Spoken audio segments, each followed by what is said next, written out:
Boa noite a todos. É uma alegria estarmos juntos mais uma vez para uma palestra, todas as quartas-feiras. Nós estamos aqui. Agradecemos a todos que nos acompanham e que divulgam também.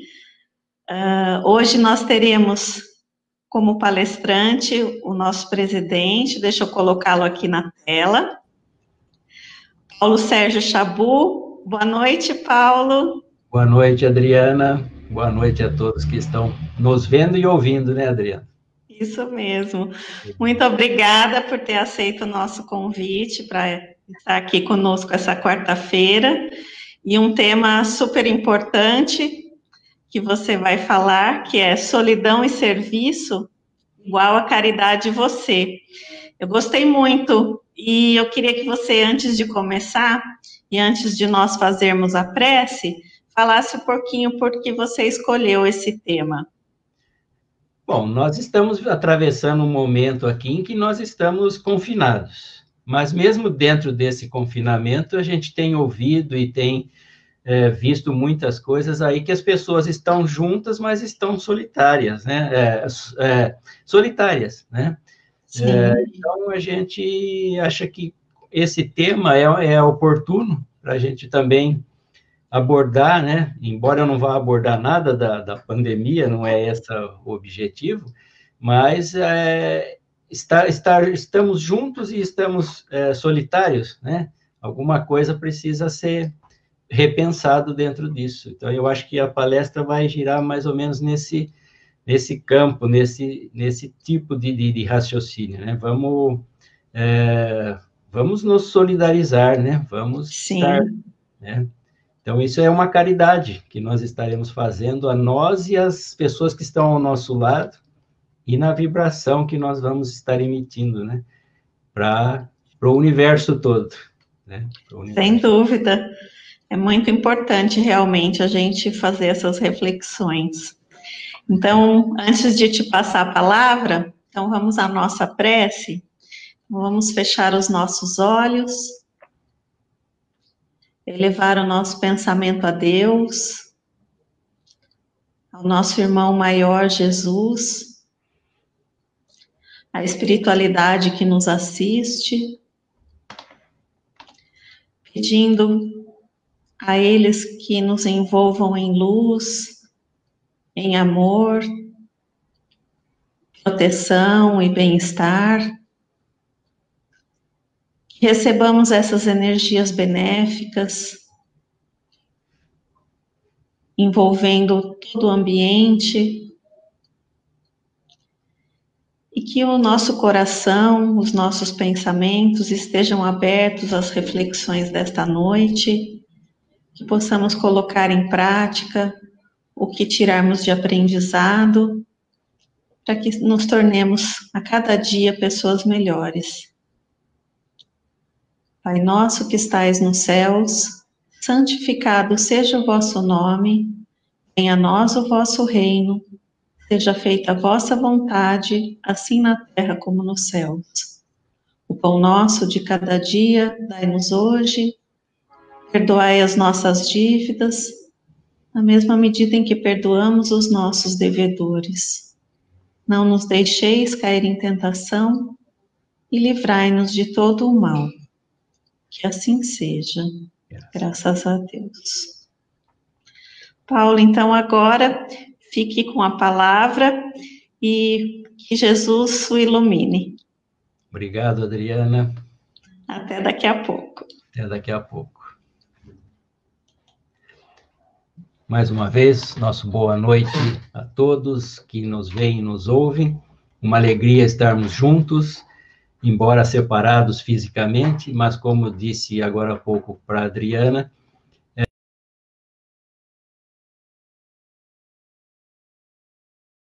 reflete no universo todo. Então, as energias e os pensamentos que nós estamos emitindo nesses instantes, em que nos reunimos em nome de Jesus, porque quando ele nos disse que quando 2 ou mais pessoas estivessem reunidas em seu nome, ele estaria presente. Então, Jesus está presente nessa reunião, como está em outras reuniões, né? Então, por isso, nós estamos em contato com todo o universo, que é uno, e a ação e os pensamentos de cada um de nós, as energias que emitimos, emanamos, elas estão sendo levadas e estão nos envolvendo de toda forma. Então, vamos agradecer a Deus e a Jesus por esta oportunidade. Nós falamos em solidão e serviço igual a caridade em você. Então, nós vamos mudar um pouco a colocação. Você pode transformar a solidão em caridade, com serviço ao próximo. Antes de eu abordar o tema, alguns minutos atrás, eu recebi um WhatsApp mostrando de um menino em um lugar pobre, que pessoas estavam passando de bicicleta, andando de bicicleta por ali, e o pedal da bicicleta de um dos rapazes quebrou, e o menino viu e ofereceu, falou, pode tirar da minha bicicleta e colocar na sua, que Deus dá em dobro. E esse pessoal pegou o pedal, foram embora, e eles retornaram para trazer uma bicicleta nova, com capacete e tudo, para aquele menino pobre, muito pobre. Vejam que ele fez uma caridade desinteressadamente, né? E recebeu em resposta a gratidão daquelas pessoas. Então, caridade é assim, se faz, né, sem interesse, nós vamos falar isso. Então, vamos lá. Muitas vezes, a palavra caridade é tomada no sentido de dar alguma coisa material, uma esmola, a alguém que esteja precisando. Normalmente, no dicionário, nós vamos encontrar a caridade caracterizada como uma ação no bem, para as pessoas que precisam de alguma forma de auxílio, de ajuda, alguém necessitado. Quem faz o bem, quem dá alguma coisa a uma pessoa, com certeza, está praticando o bem. Mas a caridade não pode ser explicada e nem entendida somente por essa ação, dar alguma coisa material. Fazer o bem na visão espírita não basta. É necessário que esse bem seja realizado, praticado de certa maneira, de certa forma. E os espíritos definem como sendo fazer o bem desinteressadamente. Caridade é dar de si. Vejamos se alguém, por exemplo, doa uma cesta básica para uma família e tem como intenção, por exemplo, conseguir a simpatia de uma ou algumas pessoas. Porque às vezes nós podemos dar alguma coisa para agradar alguém, para ser, ter uma aprovação de algumas pessoas, como faziam os fariseus, né, naquele tempo. Para conseguir, então, essa simpatia de alguma ou de algumas pessoas. Com certeza, a pessoa que está doando essa cesta básica, ela está fazendo o bem, né? Mas não está sendo caridosa, não está sendo virtuoso ou virtuosa. Porém, o conceito apresentado pela doutrina espírita, que é o apresentado por Jesus, é mais amplo. Sendo considerada uma virtude, ela precisa ser praticada sem segundas intenções, sem o pensamento ou o desejo de conseguir alguma vantagem com isso. Ela necessita ser praticada com um sentimento que brota do coração, com o único desejo de fazer o bem, para que aquela ação, aquele ato realmente seja uma virtude, né? Então, esse desejo de fazer o bem, para ver a outra pessoa, né, que está sendo beneficiada, realmente se melhorar, ter uma condição mais confortável, ter uma alimentação, melhorar a sua saúde, melhorar o seu equilíbrio emocional. Então, isso é caridade, né? Ela é muito mais do que dar aquela esmola. Dar a cesta básica, dar uma esmola, um dinheiro, que seja, é importante e necessário, porque a pessoa que está necessitando de comer precisa daquela comida, né? Agora, como eu estou dando essa cesta básica? Eu tenho intenção somente de favorecer, de beneficiar realmente aquela pessoa que vai se beneficiar daquele alimento? Ou eu tenho, além dessa doação, eu tenho a intenção de que algumas pessoas vejam e digam, olha como ele é bonzinho, ele deu uma cesta básica para aquela família. De qualquer forma, eu estarei sempre fazendo um bem, mas não uma caridade. Eu encontrei algumas estrofes, alguns sonetos, falando sobre caridade. E esse espírito Toninho Bittencourt, através da psicografia de Francisco Cândido Xavier, trouxe esse soneto que eu achei bastante interessante. A casa da caridade, de constante atuação, mais que qualquer entidade, deve ser teu coração. Vejam que colocação em 4 curtas linhas, né? A casa da caridade de constante atuação, quer dizer, nós devemos estar constantemente atuando, agindo, né? Mais do que qualquer entidade. Eu não preciso estar em nenhuma entidade, nenhuma igreja, nenhum grupo. Ela deve ser do meu coração. Lembre-se que eu disse agora há pouco, dar de si. Dar de si desinteressadamente. Então, essa é a caridade. Eu poderia parar aqui com este soneto, né? Para que pensássemos e meditássemos. Aliás, eu gostaria de ter dito antes, vou dizer agora, isso que nós estamos apresentando não traz novidades, porque novidades, quem nos trouxe foi Jesus, o nosso irmão. Ele nos trouxe tudo isso, nos ensinou tudo isso. A doutrina espírita veio relembrar os ensinamentos de Jesus. E nós aqui estamos apresentando novamente esses ensinamentos para que meditemos, para que possamos fazer algumas reflexões em cima disso e melhorarmos, talvez, naquilo que for necessário e possível, a nossa atuação, o nosso modo de ser. Em O Livro dos Espíritos, na questão 886, Kardec perguntou aos espíritos: qual o verdadeiro sentido da palavra caridade, vírgula, como a entendia Jesus? Por que ele colocou como entendia Jesus? Porque ele sabia que caridade, conforme o dicionário trazia, é dar alguma coisa a alguém, né? Dar uma esmola a alguém, atender alguém com alguma coisa para que ele tenha um conforto, se melhore, tenha uma alimentação. Mas ele perguntou como entendia Jesus. E aí os espíritos responderam: benevolência para com todos, indulgência para as imperfeições dos outros, perdão das ofensas. Então, benevolência, ser benevolente com as pessoas, né?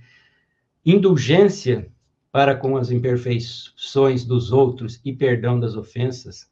Perdão das ofensas, quando ele respondeu a Pedro, quantas vezes eu devo perdoar? 7 vezes, perguntou Pedro, e Jesus respondeu, não te digo 7 vezes, mas 70 vezes 7 vezes.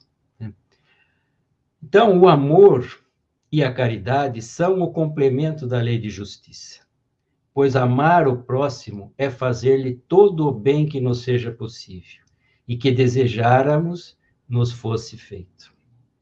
Tal o sentido destas palavras de Jesus: amai-vos uns aos outros como irmãos. Para amarmos uns aos outros como irmãos, nós temos que ser benevolentes, nós temos que ter indulgência para as imperfeições dos outros, porque nós sabemos que que nós também temos imperfeições e queremos que hajam e pensem, tenham indulgência para com os nossos erros. E perdoar as ofensas, porque nós, no dia a dia, muitas vezes, usando mal da palavra ou usando de uma forma não oportuna, nós estamos ofendendo as pessoas. E nós precisamos, então, que elas nos perdoem, assim como nós devemos perdoar essas pessoas, porque elas também atravessam suas dificuldades, cometem os seus enganos, né? Então, nós temos que lembrar desse ensinamento que os Espíritos trouxeram, que Jesus entendia dessa forma: benevolência, indulgência e perdão das ofensas. A caridade, segundo Jesus, não se restringe à esmola, abrange todas as relações em que nos achamos com os nossos semelhantes, sejam eles nossos inferiores, nossos iguais ou nossos superiores. Bom, Jesus, né, já dizia, então, que não se restringia à esmola, aliás, que ela vai muito mais além do que a esmola, do que a coisa material. ela abrange todas as relações. Quer dizer, em todos os instantes da nossa vida, nós estamos, né, nos relacionando com as pessoas. E neste relacionamento, nós temos que agir com caridade. Não é fácil. Caridade é uma palavra que a gente usa bastante, né? Mas nós vamos ver mais à frente que usamos a palavra caridade, mas estamos ainda bastante afastados de realizar essa caridade conforme Jesus nos ensinou. Então, mesmo que as pessoas, aliás, quando as pessoas estiverem em condições inferiores à nossa, nós devemos ser mais cuidadosos com elas ainda, usar de mais caridade ainda. Quando nós fazemos o contrário, porque nós fazemos alguma coisa esperando algo em troca, e isso não é caridade, né? Ela nos prescreve, a caridade, prescreve a indulgência, porque de indulgência, como nós dissemos, todos nós precisamos. E nos proíbe que humilhemos os desafortunados, contrariamente ao que se costuma fazer. O homem verdadeiramente bom procura elevar aos seus próprios olhos aquele que lhe é inferior, diminuindo a distância que o separa. Aquela pessoa que está já, né, que pratica essa caridade com benevolência, ele faz a oferta de uma forma que a pessoa que recebe não fique envergonhada e acanhada em receber, né? Não são pessoas que militam ou que procuram ganhar a vida mendicando. São pessoas que precisam, que necessitam de um socorro por uma eventualidade que lhes ocorreu no transcurso da existência, né?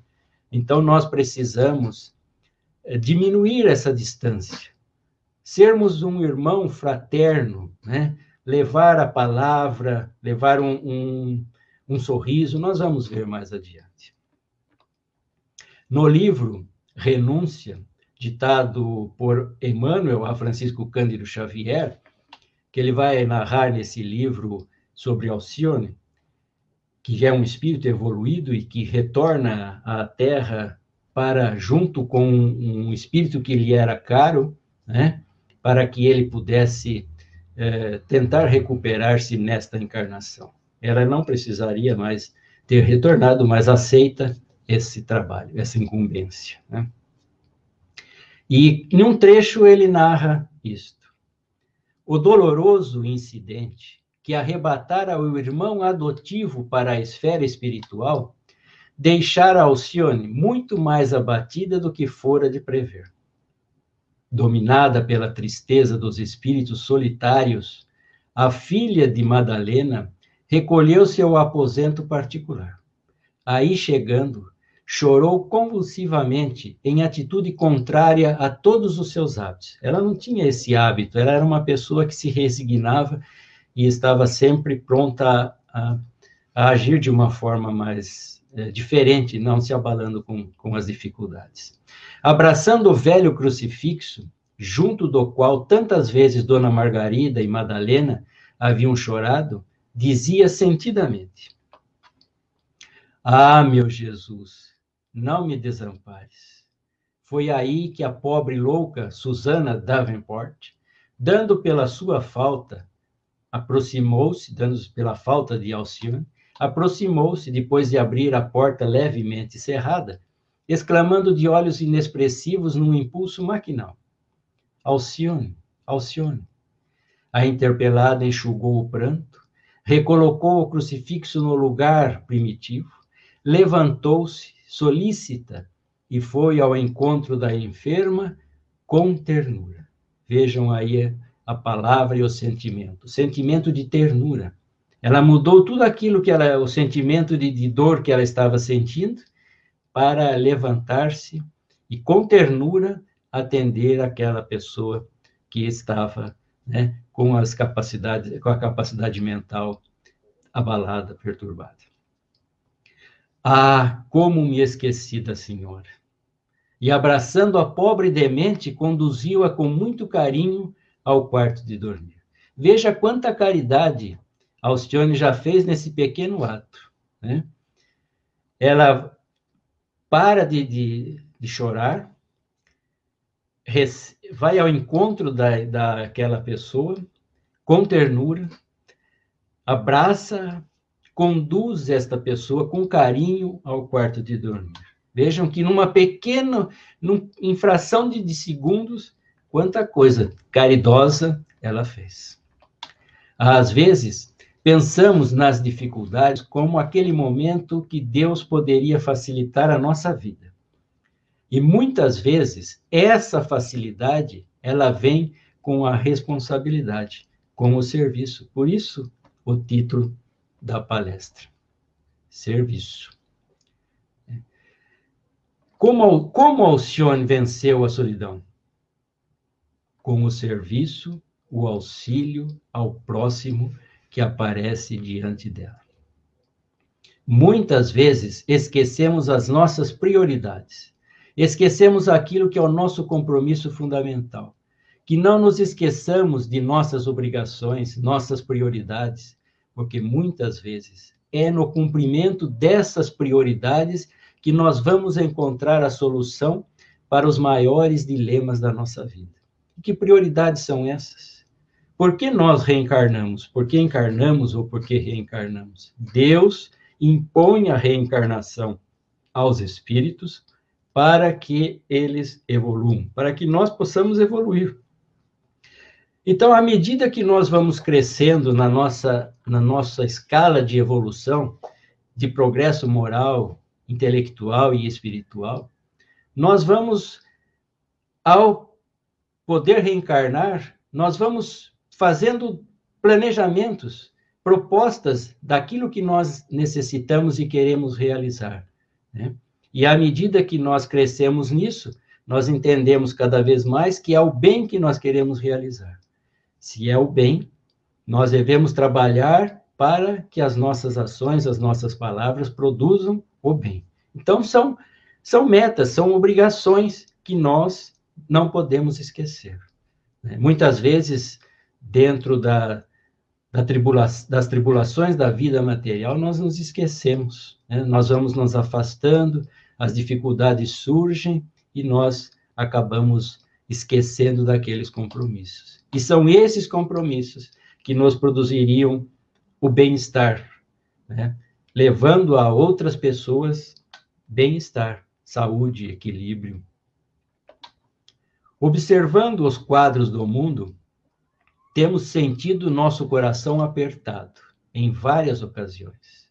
Assistimos pela TV a cenas de crianças morrendo de fome, de doentes em corredores de hospitais, perecendo por falta de assistência.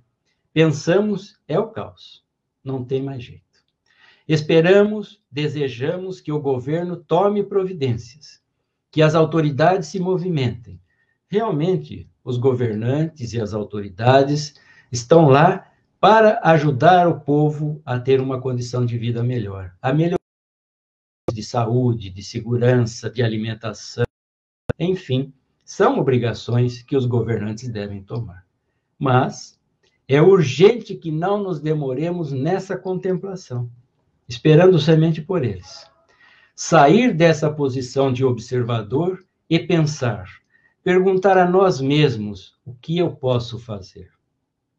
Nós não podemos dizer que somos pobres e incapazes de contribuir em favor do nosso próximo. Podemos fazer-lhe o bem, desejar-lhe o bem. Reflitamos. Um sorriso não custa nada e produz muito. Você já conhece, né? Enriquece quem o recebe sem empobrecer quem o dá. Ninguém é tão rico que não precise dele e ninguém é tão pobre que não possa oferecer. Então, um sorriso dá repouso ao cansaço e ao desânimo, renova a coragem e é consolação na tristeza. Ninguém necessita mais de um sorriso do que aquele que não sabe sorrir, ou então por alguma coisa que lhe ocorreu na vida, deixa de sorrir, né? Em conversa entre dois amigos, um deles confidencia ao outro o seguinte: habituamo-nos, eu e meus filhos, e esposa a praticar o evangelho no lar. Reunimos-nos todos os domingos e fazemos o estudo evangélico em nossa casa há mais de uns 3 anos. Os benefícios foram grandes, não há o que discutir. Mas interessante é que meu filho caçula de 10 anos, de tanto escutar a palavra caridade em nossos estudos, resolveu propor: papai, vamos colocar em prática aquilo que aqui estudamos? Vamos praticar a caridade? Gostaria muito de visitar os velhinhos. Vamos começar a ir lá até lá, papai? E prosseguiu o amigo a comentar. Fiquei envergonhado com a proposta de meu filho. Embora eu lhe ensinasse os princípios cristãos, estava longe, muito longe de praticá-los. Precisei ser alertado pelo garoto de que a caridade que eu tanto falava, para mim, restringia-se apenas a uma palavra solta, sem sentimentos e proferida maquinalmente em nossos estudos domingueiros. Atualmente, meu amigo, dedicamos o domingo literalmente ao seguinte trabalho: aula prática à tarde, quer dizer, visita aos velhinhos, e teórica à noite, com o estudo evangélico. Isso é caridade. Na obra O Semeador de Estrelas, de Sueli Caldas Schubert, todos esses livros que eu estou citando, eu recomendo às pessoas que estão ouvindo que leiam. Se não leram, que leiam, porque vão encontrar muita coisa, muita informação, muita orientação, muito sentimento. Então, na obra O Semeador de Estrelas, de Sueli Caldas Schubert, que ela faz as narrativas sobre a vida de Divaldo Franco, ela narra nesse episódio alguma coisa que ocorreu com Divaldo, né?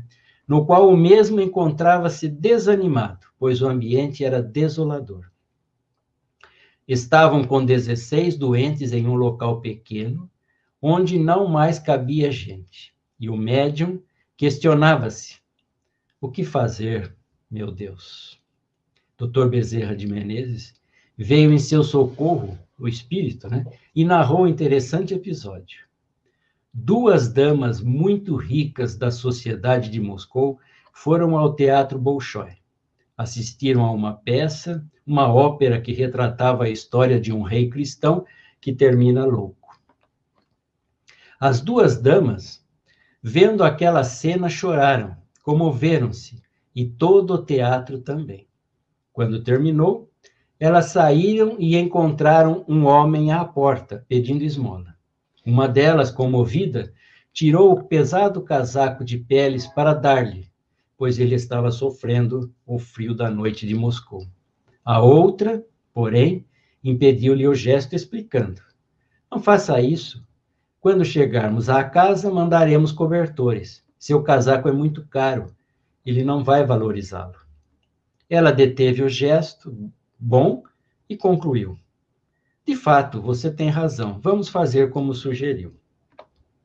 Vestiu o casaco novamente, dizendo ao homem: daqui a pouco eu lhe mandarei cobertores e agasalhos. Entraram na carruagem e foram para o palácio.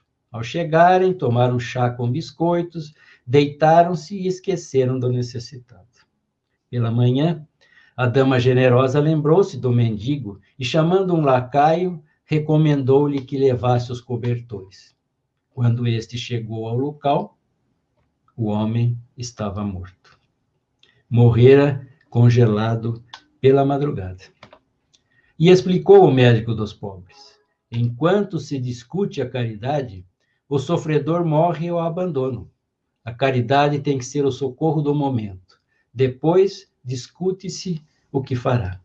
Quer dizer, quando surge a necessidade e nós estamos ali, temos que atendê-la da melhor maneira que for possível naquele instante. Coisas melhores e atitudes maiores, nós temos que pensar para ver como fazer e o que fazer. E depois, então. Mas o primeiro socorro tem que ser naquele instante. Ele precisava do agasalho naquele instante. As pessoas, muitos precisam daquele prato de comida naquele dia, porque talvez já são vários dias que ele está sem alimentação. E com aquele prato ele poderia ganhar forças para se recuperar, e sem aquela comida pode acontecer o mesmo que aconteceu com este irmão, a morte. Pensemos juntos. Encontrei uma narrativa que reproduzo mais ou menos conforme a seguir.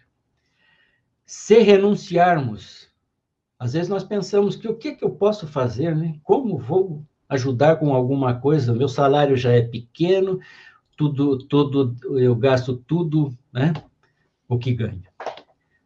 Aí vem esta narrativa. Se renunciarmos a um refrigerante em cada 5 que habitualmente tomamos e destinarmos a quantia ao final de um mês a um hospital, a sua renúncia equivalerá a uma medicação para um doente. Se deixarmos de ir uma vez ao cinema, ao futebol, à saída com os amigos ao final de uma semana de trabalho em cada 5, endereçando o valor economizado a uma creche, ao término de algumas semanas, a instituição contará com mais leite em favor daquelas crianças, ou então doarmos aquela quantia a uma instituição que acolhe idosos. Se nós não nos preocuparmos tanto em não repetir a mesma roupa ou sapato em determinados encontros, essa importância economizada será suficiente para vestir alguém que a nudez ameaça. Se você deixar de ir a um restaurante uma vez em cada 5 que tenha costume de ir, ao final de algumas semanas, poderá encaminhar o valor economizado a um albergue para alimentar quem se encontra distante do próprio lar. Ou poderá endereçar esse valor a uma instituição que faz a caridade e que está com dificuldades de pagar a sua energia elétrica, sua conta de água, seu supermercado, para as doações que realiza. Não esperemos, portanto, pelas decisões do governo, ou que pessoas mais abonadas do que você e do que eu realizem aquilo que podemos realizar. Será uma gota d'água no oceano, dirá você, mas não esqueça que o oceano é feito de gotas d'água, e que o rio começa com um simples filete na fenda da montanha. Não espere pela bondade dos outros. Nós somos responsáveis por aquilo que fazemos e por aquilo que deixamos de fazer. Todo mal que decorre de um bem que nós deixamos de praticar é nossa responsabilidade. Lembre-se daquela que você mesmo pode fazer. Mais simples. Um refrigerante que eu não tomei, um restaurante que eu não fui um dia, aquele recurso pode ajudar, pode salvar alguém. Recordemos do óbolo da viúva. Não é importante o valor, mas a intenção, o sacrifício que representa aquela moeda. Quer dizer, é dar, seja aquele pequeno valor, seja um prato de comida, uma blusa, um chinelo, mas que nós possamos dar com amor, sem esperar nada em troca. Dar para ver que o nosso irmão, para ver que aquela pessoa que é nosso irmão, se sentir um pouco melhor. E em O Evangelho segundo o Espiritismo, no capítulo 13, não saiba a vossa mão esquerda o que dê a vossa mão direita. Nesse capítulo, nós temos vários subcapítulos, que eu vou ler somente o título, o tema. Fazer o bem sem ostentação é um, os infortúnios ocultos, o óbolo da viúva, convidar os pobres e os estropiados, dar sem esperar retribuição, instruções dos espíritos, a caridade material e a caridade moral, a beneficência, a piedade, os órfãos, benefícios pagos com a ingratidão, beneficência exclusiva. E nós tiramos um desses subcapítulos para apresentá-lo. Aqueles que ainda não leram o Evangelho segundo o Espiritismo, que leiam. E aqueles que leram, releiam. Nós temos os infortúnios ocultos. Nas grandes calamidades, os Espíritos narram, a caridade se emociona e observam-se impulsos generosos, no sentido de reparar os desastres. No entanto, a par desses desastres gerais, há milhares de desastres particulares que passam despercebidos, os dos que jazem sobre um grabato sem se queixarem. Grabato é um leito miserável, um pequeno leito, uma caminha bem simples. Então, ao lado dessas grandes calamidades que ocorrem, que todos ficam sabendo, e se emocionam e corroboram de alguma forma, existem esses que se encontram sobre um pequeno leito miserável, aguardando um socorro. Esses infortúnios discretos e ocultos são os que a verdadeira generosidade sabe descobrir, sem esperar que peçam assistência. Então, nós precisamos descobrir, né? Nós precisamos observar as pessoas, né? Olhar para as pessoas, não com o olhar de desconfiança, mas com o olhar de irmão que quer ver se alguma coisa pode ser feita por aquela pessoa. Quem é esta mulher de ar distinto, de traje tão simples, embora bem cuidado, e que traz em sua companhia uma mocinha tão modestamente vestida? Entra numa casa de sórdida aparência, onde, sem dúvida, é conhecida, pois que, à entrada, a saúdam respeitosamente. Aonde vai ela? Sobe até a mansarda, onde jaz uma mãe de família cercada de crianças. À sua chegada, refulge a alegria naqueles rostos emagrecidos. É que ela vai acalmar ali todas as dores. Traz o de que necessitam, condimentado de meigas e consoladoras palavras. Leva o material e leva o espiritual, que fazem os que seus protegidos, que não são profissionais da medicância, aceitem o benefício sem corar. O pai está no hospital, e enquanto lá permanece, a mãe não consegue, com o seu trabalho, prover as necessidades da família. Graças à boa senhora, aquelas pobres crianças não mais sentirão frio, nem fome, irão à escola agasalhadas, e para os menorzinhos, o leite não secará no seio que as amamenta. Se entre elas alguma adoece, não lhe repugnarão a ela, a boa dama, os cuidados materiais de que necessite. Dali vai ao hospital, levar ao pai algum reconforto, tranquilizá-lo sobre a sorte da família. No canto da rua, uma carruagem à espera, verdadeiro armazém de tudo o que destina aos seus protegidos, que lhe recebem sucessivamente a visita. Não lhes pergunta qual a crença que professam, nem quais suas opiniões, pois considera como seus irmãos e filhos de Deus todos os homens. Terminado o seu giro, diz de si para consigo: comecei bem o meu dia. Qual o seu nome? Onde mora? Ninguém o sabe. Para os infelizes é um nome que nada indica, mas é o anjo da consolação.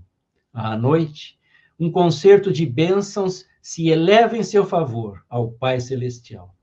Católicos, judeus, protestantes, todos a bendizem. Por que tão singelo traje? Para não insultar a miséria com o seu luxo. Por que se faz acompanhar da filha? Para que aprenda como se deve praticar a beneficência. A mocinha também quer fazer a caridade. A mãe, porém, lhe diz: que podes dar, minha filha, quando nada tens de teu? Se eu te passar às mãos alguma coisa para que dês a outrem, qual será o teu mérito? Nesse caso, em realidade, serei eu quem faz a caridade. Que merecimento terias nisso? Não é justo. Quando visitamos os doentes, tu me ajudas a tratá-los. Ora, dispensar cuidados é dar alguma coisa. Não te parece bastante isso? Nada mais simples. Aprende a fazer obras úteis e confeccionar as roupas para essas criancinhas. Desse modo, darás alguma coisa que vem de ti. É assim que aquela mãe, verdadeiramente cristã, prepara a filha para a prática das virtudes que o Cristo ensinou. É espírita ela? Que importa? É possível que você diga que tem direito ao supérfluo, porque luta e trabalha para isso. E tem razão. Mas pense naqueles a quem falta o necessário. você pode afirmar que está contribuindo com a indústria do refrigerante, a mídia escrita, as empresas da moda e os restaurantes, porque todos são fonte de trabalho para muitas pessoas. É verdade. Mas o que você economizar destinando a outrem, continuará movimentando a indústria e o comércio. E estará diminuindo dores, mitigando a fome, protegendo corpos, enriquecendo um pouco a mesa de alguém que já abandonou os sonhos há muito tempo. Não contestamos seu direito de decidir a forma de empregar seus recursos amoedados. A vontade é atributo do Espírito, é dádiva de Deus para que decidamos por nós quanto à direção do próprio destino. O nosso lembrete é somente uma sugestão para aqueles que acreditam na força da caridade. E essa caridade só terá realmente valor se houver algum laço entre a caridade e você. O que a mãe ensinava àquela filha? Dar dela, dar de si, né? Então, a caridade só terá realmente um valor como caridade se houver algum laço, o seu sentimento, dentro daquilo que você está oferecendo. Então, caridade é bênção sublime a se desdobrar em socorro silencioso. É uma escala de luz onde o máximo é o degrau evolutivo que permite, onde o próximo, é o degrau evolutivo que permite a ascensão e o auxílio fraternal, é oportunidade iluminativa. Caridade, vida da alma, é a mais alta conquista que o homem poderá colocar como meta para si mesmo. Vejam que o assunto não é novo. Em 1862, nas viagens de Allan Kardec, em Viagens Espírita, ele pronunciou alguns discursos nas reuniões gerais que realizou com os espíritas de Lyon e Bordeaux. Quando, diz ele, quando consideramos, se vocês quiserem encontrar depois o texto completo e mais informações, na Kardecpédia, vocês encontram isso gratuitamente, poderão ler, estudar. Quando consideramos o estado atual da sociedade, parece que está escrevendo para hoje, somos tentados a olhar sua transformação como um milagre. Então, nós olhamos o que está acontecendo nesse momento na sociedade, no mundo todo, né? E nós pensamos, como pode ocorrer alguma mudança para melhor em todo esse caos? Só se ocorrer algum milagre. Kardec escreve, fala, pois bem, é um milagre que o Espiritismo pode e deve realizar, porque está nos desígnios de Deus, mediante a palavra de ordem. Fora da caridade não há salvação. Que a sociedade tome essa máxima por divisa e a ela conforme sua conduta. Então, fora da caridade não há salvação, é a minha meta, é a minha divisa. E eu me conformo às minhas ações dentro desse pensamento, dentro dessa frase. Em lugar daquela que está na ordem do dia, que estava e continua hoje, talvez até mais grave. A caridade bem ordenada, pensavam e diziam, começa por si. Quer dizer, começa por mim mesmo, eu faço caridade para mim mesmo. E tudo se modificará. Quer dizer, depois, quando eu estiver melhor, né, o outro também vai estar. Toda a questão consiste em fazê-la aceita. Então, a ordem, a palavra, é fora da caridade, não há salvação. E nos conformarmos, né, nos trabalharmos dentro desse pensamento. Bem sabeis, senhores, que a palavra caridade tem uma acepção muito ampla. Há caridade em pensamentos, em palavras, em ações, não consiste apenas na esmola. Então, existe caridade em pensamentos, em palavras e em ações. Alguém é caridoso em pensamentos, sendo indulgente para com as faltas do próximo. Caridoso em palavras, nada dizendo que possa prejudicar a outrem. Caridoso em ações, quando assiste ao próximo na medida de suas forças. O pobre, que partilha seu naco, seu pedaço de pão com outro mais pobre que ele, é mais caridoso e tem mais mérito aos olhos de Deus do que aquele que dá do supérfluo, sem de nada se privar. Aquele óbolo da viúva. Quem quer que alimente contra o próximo sentimentos de ódio, de animosidade, de inveja, de rancor, falta com a caridade. A caridade é a antítese do egoísmo. A primeira, a caridade, é a abnegação da personalidade. O segundo é a exaltação da personalidade. Uma diz, para vós em primeiro lugar, para mim depois. E o outro, para mim antes, para vós, se sobrar. A primeira está toda inteira nestas palavras do Cristo. Fazei aos outros o que quereríeis que vos fizessem. Numa palavra, aplica-se sem exceção a todas as relações sociais, conforme nós já dissemos. Haveremos de convir que, se todos os membros de uma sociedade agissem de conformidade com esse princípio, haveria menos decepções na vida. Kardec vai analisar com sua lógica de sempre, dizendo que esses deveres se aplicam aos indivíduos, entre indivíduos, de cidade a cidade, de país a país. Diz que muitos acharão isso um belo sonho, mas vai explicar mostrando sua perfeita aplicação e continua. Vocês poderão encontrá-la na Kardecpédia. Para encerrarmos, eu havia combinado também com a Adriana, passei até um pouco do que eu havia combinado com ela. Mas para encerrar esta mensagem que nós vamos ler, que se encontra no livro psicografado por Divaldo Pereira Franco, ditado pelo espírito de Amélia Rodrigues, Pelos Caminhos de Jesus, que eu também sugiro aos irmãos que leiam, né? Então, esta prece, esta oração, esta prece já vai servir como prece de encerramento. O anjo da misericórdia. Na tarde trágica e tormentosa do Calvário, quando Jesus se encontrava estiolado pelas ulcerações dos cravos e dos espinhos implantados na sua carne, ocorreu um inesperado acontecimento que as testemunhas do lutuoso fato não puderam perceber, as testemunhas encarnadas, porque isso ocorria no plano das vibrações do sentimento, no plano espiritual, por transcorrer além das fronteiras objetivas da matéria. As vozes ululantes da natureza dominavam a paisagem lúgubre, e os homens atormentados pareciam vencidos pelas cruéis expressões do primitivismo animal, em total alucinação diante do justo crucificado.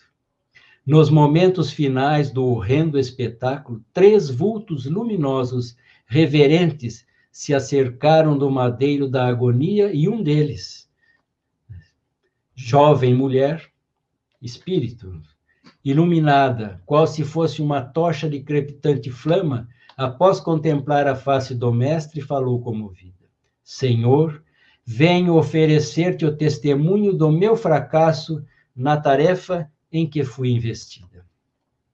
Segui-te os passos por toda a parte e procurei guarida nos corações que foram atraídos pela tua palavra consoladora.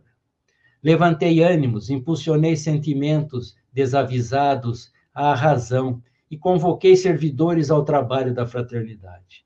Não obstante, estive contigo no momento da defecção de Simão Pedro, quando te negou conhecer, o que fez por 3 vezes consecutivas, expulsando-me dos seus sentimentos, dos quais estive agasalhada por largos meses. Desiludida dos homens, venho rogar-te licença para seguir ao teu lado, na direção dos cimos esplendores da vida. Tu sabes, eu sou a fé. O mestre, em agonia, fitou-a, compungido e sem dizer qualquer palavra, através da cortina de lágrimas sanguinolentas, que lhe nublavam a claridade visual, olhou a segunda personagem, que também mais se acercou do instrumento de arbitrária punição, e elucidou: vivi todas as tuas instruções, e procurei remodelar os campos moral e emocional dos homens que te seguiram. Vi muitos deles que estavam à borda do desespero e da loucura, mas graças à tua palavra de libertação, fi-los esperar por melhores dias, confiando nos retos deveres em favor de perspectivas futuras abençoadas. Aqueles outros que se lamentavam sob o luto da saudade e o peso das agonias, consegui soerguer o ânimo e encorajá-los para a luta sem quartel do progresso. Em todo lugar, encontrei oportunidade de serviço e de ação edificante que soube aproveitar. Apesar disso, estava seguindo Judas e tentando convocá-lo à lucidez, arrependido como se apresentava após a infame traição. Percebendo-lhe os pensamentos infelizes e o desespero, envolvi-o em ternura, chamando-o à ordem, dizendo-lhe que sempre há oportunidade para quem deseja regenerar-se. Ele, todavia, preferiu o enforcamento covarde numa figueira brava. Ainda retenho na memória a visão do seu corpo oscilante na corda vigorosa em que ceifou a vida carnal. Porque fracassei entre as criaturas, venho rogar-te permissão para acompanhar-te ao sólio do Altíssimo, abandonando a terra. Conforme te recordas, eu sou a esperança. Jesus estorcegou nas traves grosseiras, enquanto a mole humana, enfrene e enlouquecida, agitava-se no acume do ensolarado morro da caveira.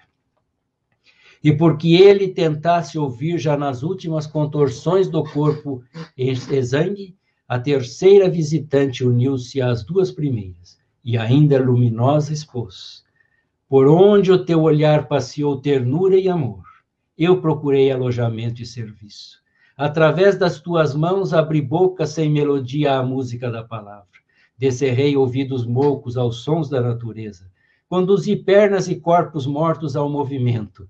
Tomei as doenças dominadoras e consegui mudá-las das pessoas que as padeciam.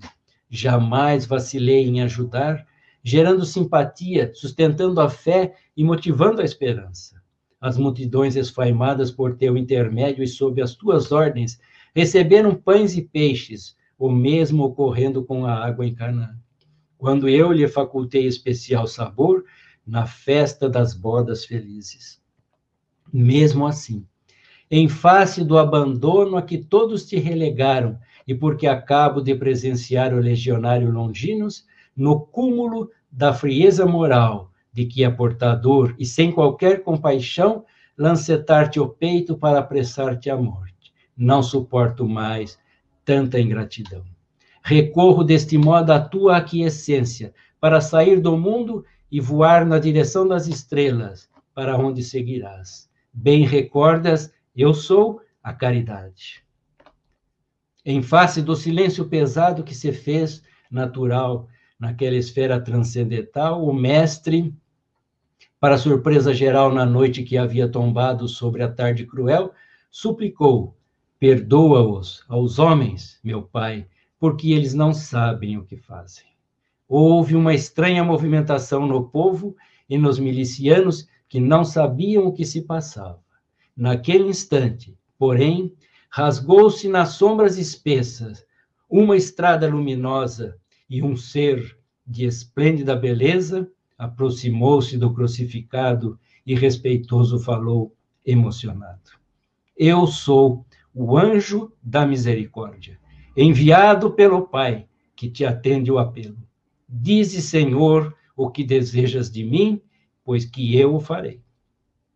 Com a voz inaudível para os ouvidos humanos, no entanto inteligível para o emissário de Deus, Jesus determinou comovido: fica no mundo, levando contigo a fé, a esperança e a caridade. Em meu nome, para que os homens que me conheçam ou não, possam ter minoradas as suas dores e penas, evitando quanto possível as desventuras sob o palio do meu amor. Que permaneçam sem cansaço, nem desânimo, até a consumação dos séculos, como luzes acesas apontando rumos felizes. Automaticamente, as três entidades, virtudes, abraçaram o anjo da misericórdia e partiram para recolher de início o espírito Judas em perturbação, prosseguindo na direção de Pedro, a fim de que este não enlouquecesse de remorso, de imediato colocando nos olhos apagados de Longinos a claridade da visão. Foi então que Jesus endireiçou-se na cruz e bradou: Pai, nas tuas mãos entrego o meu espírito, tudo está consumado. A partir daquela hora, quando as dores atingem o máximo de intensidade nos corações humanos, quando a hidra da guerra ceifa milhões de vidas indefesas, quando a amargura domina, esmagando os sentimentos, quando a vida parece sucumbir e todos os acontecimentos se apresentam com funestas perspectivas, o anjo da misericórdia envolve as criaturas, deixando aqui e ali, e naquele coração, a chama da fé que reanima, ou a pulsação da esperança que renova e encoraja, ou as mãos sublimes da caridade que sustenta e liberta, em nome do amor infinito, do Cristo que não cessa jamais. Muito obrigado a Deus e a Jesus pela oportunidade. Que assim seja, graças a Deus. Paulo, essa mensagem lindíssima, maravilhosa. Eu acho que em nome de todos eu agradeço, porque é muito importante que nós tenhamos essa esperança, essa fé, essa caridade renovadas junto com a misericórdia divina. Então, aqueles que muitas vezes nesses momentos de aflição pensam que nós estamos aí abandonados, muito pelo contrário, não é? Nós estamos muito assistidos, tudo isso que nós estamos vivendo faz parte de um aprendizado do nosso processo de evolução, enquanto espíritos, enquanto humanidade, enquanto planeta. Então, isso é uma coisa que nós não podemos nos esquecer nunca. E através dos mínimos gestos que nós possamos fazer, nós vamos estar trabalhando essa caridade, como você bem colocou, porque a fé sem obras é morta, já dizia Tiago, não é? Então, com isso, assim, com essa mensagem linda, eu gostaria de agradecer a você pela oportunidade dessa palestra dessa noite, pelas reflexões que nós vamos, com certeza, ao longo dessa noite, dos próximos dias, levar conosco. E tem, assim, muitas mensagens, né, de boa noite, de agradecimento. Eu não vou aqui citar a todos, porque senão eu corro o risco de esquecer alguém. Então, eu gostaria de agradecer a todos que nos acompanharam. Aqui agora, batendo palminhas. Eu gostaria de agradecer a todos por estarem nos acompanhando, agradecer a você mais uma vez e desejar a todos uma ótima noite, que tenhamos uma boa semana e que Jesus nos envolva no seu amor, na sua luz, estejamos fortalecidos e com a esperança renovada. Exatamente, é isso mesmo. E ele nos envolve, né, com tudo isso que ele nos deixou, né? Sem dúvida. Eu é que agradeço também pela oportunidade, porque é sempre uma oportunidade para nós relermos, estudarmos, procurarmos entender um pouco mais aquelas palavras, né? E aprendermos com isso. Todos nós estamos sempre ganhando, cada vez que relemos, que estudamos, que fazemos alguma coisa, procurando o bem, né, Adriana? Nós estamos procurando o bem, né? Isso que tudo que nós fazemos lá na nossa casa dos espíritas, nas outras casas aqui de Rio Claro, não só do espiritismo, mas outras fés e outras instituições, né, que às vezes nem ligadas a uma religião, mas que estão levando ao semelhante alguma coisa de bom, todos estão seguindo essas orientações de Jesus, né? E como você disse, todos nós estamos abraçados por Jesus. Né? Sem dúvida.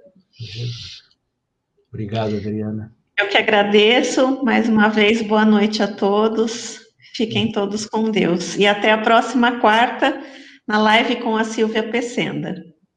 É isso aí, até a próxima quarta. Boa noite a todos. Boa noite. Tchau, tchau.